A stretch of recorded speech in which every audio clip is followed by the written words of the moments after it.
So I was requested to actually make a video on how you can install Genshin Impact on the ROG Ally and make it work with this device. So you start off by actually downloading the game first and navigating through Windows using a tiny little touchscreen like this is not ideal, but it will work. So yeah, I mistyped become Genshin, but you know, the first one will work.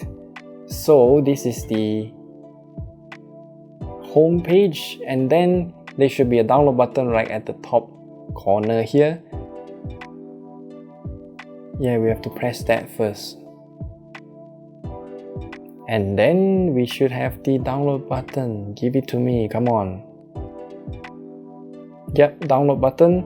Then we'll click download for Windows because, you know, ROG Ally is using Windows. We'll press keep and then tap on it. We wait for a few seconds for it to launch. Once the installer launches, you will have to press on this button here to agree to all of the terms of service and whatnot.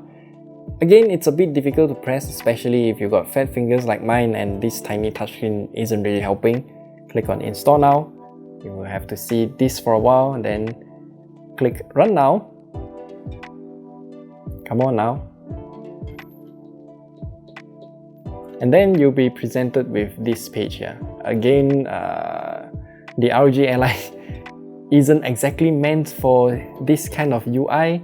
And now, as you can see here, I can just press the get game button and then it will start downloading this game on PC. Technically, the ROG Ally is a PC, it is rather huge.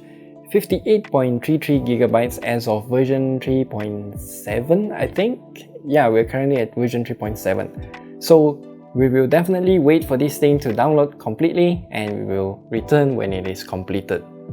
Okay, so the game has been installed and we can launch it right now. Okay, so I have already logged in, so let's just click to begin. This is where all of the buttons won't actually work unless you change it back to control mode, no, desktop mode. Then yeah, you can click to begin, but then you have to also change it back to gamepad mode, which is auto in this point. So again, it will do some file integrity verification and it will take some time yet again, so please be patient.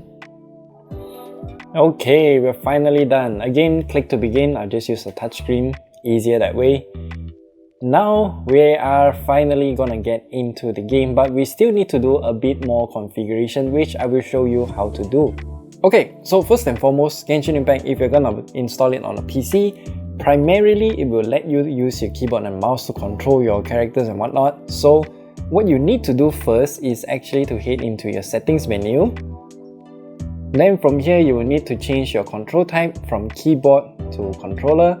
And then you'll get a lot more controls, so you can tune this however you want. I have already tuned this earlier. And controller setup, so you can remap all of these buttons to do different actions if you don't like the default mapping. And currently I have it set up very similarly to Breath of the Wild or Tears of the Kingdom right now. So that is just the controls that I'm most familiar with for these kind of games. So let's just take it for a spin. I will quit this menu here. And as you can see, Mr. Benny is running around. Jump button, attack, sprint. This B button here is actually to, you know, talk to NPCs and whatnot. So for example, talk to this guy. Well, I just talk to stones end up. And my elemental skill will be my right trigger. My elemental burst, which is my ultimate here, will be my right button. I don't want to waste it, so I don't want to press it. And that's pretty much it. I can hold the left button here and then this wheel will come in and then I can just go down, open my map, can go wherever I want. And it's quite intuitive once you got a hang of all the controls and whatnot. So that's it. That's how you install Genshin Impact on the ROG Ally and set it up so that it works for you. And if you have any other questions or other games that you want me to try out to install on the ROG Ally, do leave them down in the comment section below and I will see you guys in the next video.